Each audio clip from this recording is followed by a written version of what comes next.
केदारनाथ उपचुनाव के लिए प्रत्याशियों का ऐलान होना है। देर शाम तक बीजेपी कांग्रेस करेंगे प्रत्याशियों का ऐलान। वहीं बीजेपी ने 28 अक्टूबर को प्रत्याशियों के नामांकन का यहां पर फैसला लिया है। जी हां, आपको बता दें केदारनाथ से बड़ी खबर सामने आ रही है, जहां पर केदारनाथ उपचुनाव के लिए 29 अक्टूबर को नामांकन की अंतिम तारीख है। वहीं केदारनाथ में 20 नवंबर को होना है मतदान और 23 नवंबर को यहां पर परिणाम आएंगे। बता दें यहां पर देहरादून से बड़ी खबर है, जहां पर कांग्रेस ने तो अपने प्रत्याशी के नाम की घोषणा कर भी दी है। एक नाम सामने भी आ रहा है। बता दें यहां पर मनोज रावत के नाम का ऐलान हो चुका है। इसके साथ ही बीजेपी भी अपने यहां पर प्रत्याशी उतार सकती है और प्रत्याशियों के नाम का यहां पर एक ऐलान हो सकता है और प्रत्याशियों की सूची यहां पर आ सकती है। बता दें देहरादून से बड़ी खबर हम आपको बता रहे हैं, जहां पर केदारनाथ उपचुनाव के लिए प्रत्याशियों का ऐलान होने जा रहा है। इसके साथ ही केदारनाथ उपचुनाव में कांग्रेस ने बीजेपी से पहले अपने प्रत्याशी के नाम का ऐलान कर दिया है। कांग्रेस ने यहां पर मनोज रावत को केदारनाथ उपचुनाव में प्रत्याशी बनाया है। वहीं केदारनाथ उपचुनाव में आशुतोष भंडारी उत्तराखंड क्रांति दल के प्रत्याशी होंगे। जी हां, देहरादून में शनिवार को यहां पर प्रेस वार्ता आयोजित की गई और जिस दौरान यहां पर बताया गया कि प्रत्याशियों की क्या सूची हो सकती है। वहीं बीजेपी के प्रत्याशियों का यहां पर इंतजार किया जा रहा है। बता दें यहां पर अभी भी बीजेपी के प्रत्याशियों के नाम का मंथन किया जा रहा है। वहीं कांग्रेस ने अपने पहले नाम का ऐलान कर दिया है। हालांकि पहले भी मनोज रावत को ही टिकट दिया गया था, लेकिन इस बार फिर से मनोज रावत को यहां पर रण मैदान में उतारने की यहां पर एक बड़ी बात सामने आ रही है।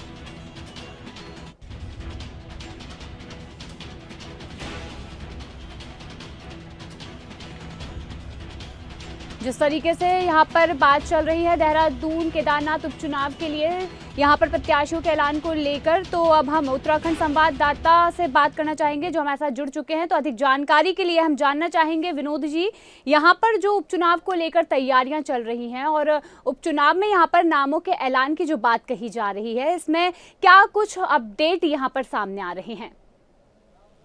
जी शिवा, आपको बता दें कि कांग्रेस पार्टी ने मंथन करने के बाद में आज अपना प्रत्याशी जो है मैदान में उतार दिया है जी। और मनोज रावत जो है समय की जो है, लेकिन पूर्व में भी 2017 में भी ये जो वहाँ विधायक रह चुके हैं जी।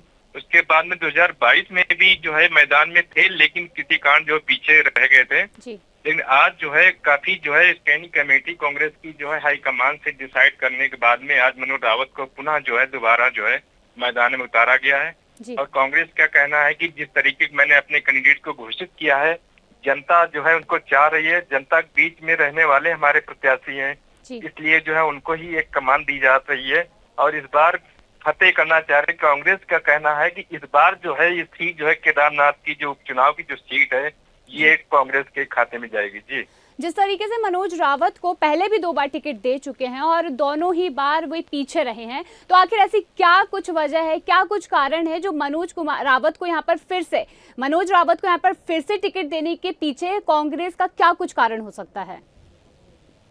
ये कई जो है एक अहम मुद्दों उसमें जो है दायित्वों पे भी रहे हैं।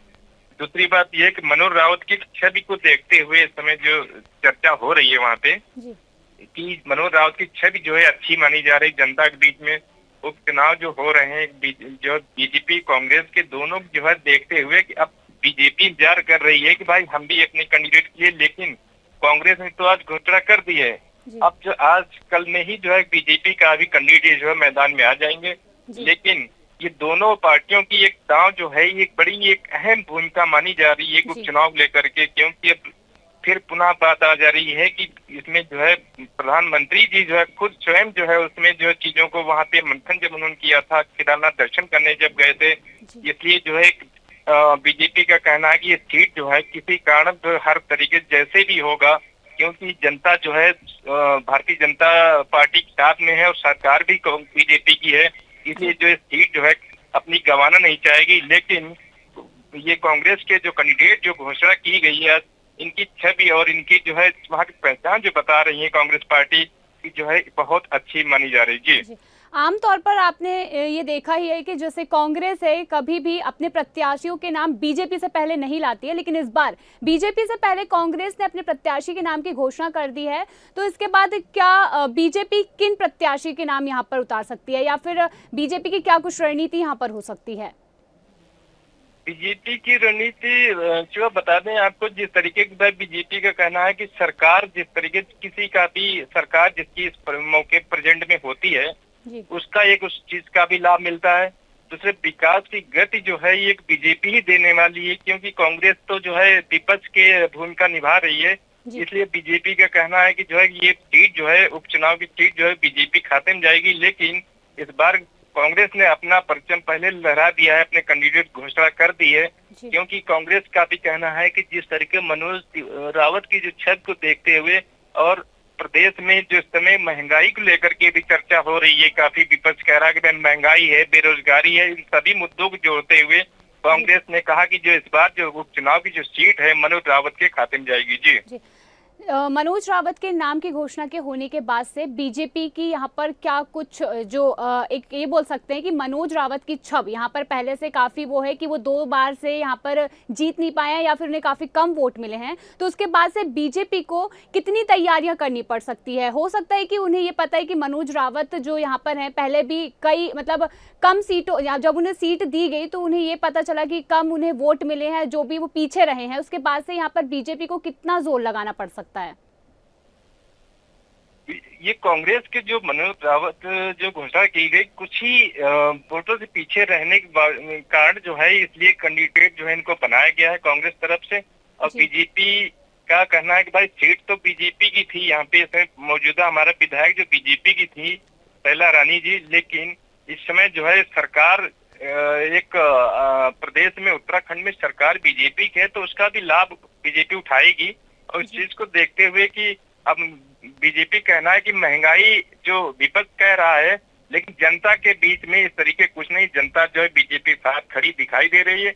और ये सीट जो है किसी कारण जो है ये कहीं नहीं ये बीजेपी खाते में जाएगी। लेकिन अब देखना ये है कि कैंडिडेट कौन सा बीजेपी का घोषणा हो रही, किसके नाम से घोषणा होगी, उस पर डिपेंड है कि कैंडिडेट कौन किस तरीके और कौन कैसा छवि का आएगा, और किसके पूर्व में भी कोई ऐसा इतना बड़ा कोई लीडर की घोषणा या बाहर से लाएंगे या मौजूदे वहीं उसी जिसको कहते हैं ना कार्यकर्ताओं के बीच से कैंडिडेट की घोषणा करेंगे। ये देखना ये है कि अब समय बताएगा कि आगे की कल या परसों जब भी घोषणा करेंगे तब देखना ये होगा कि कौन कैंडिडेट बीजेपी का आ रहा है। जी तो देहरादून में प्रत्याशियों को लेकर प्रत्याशियों के नाम की यहाँ पर घोषणा की जा रही है, जहाँ पर कांग्रेस ने अपना प्रत्याशी उतार दिया है। धन्यवाद विनोद जी, आपने जो जानकारी दी।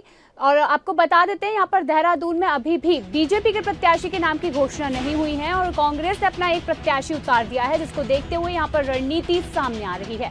बीजेपी और कांग्रेस का चुनावी रण जो है वो यहाँ पर शुरू हो चुका है, क्योंकि कांग्रेस ने अपने प्रत्याशी यानी कि मनोज रावत का ऐलान कर दिया है। अब देखना ये होगा कि आखिर बीजेपी अपने किस प्रत्याशी को यहाँ पर उतारती है।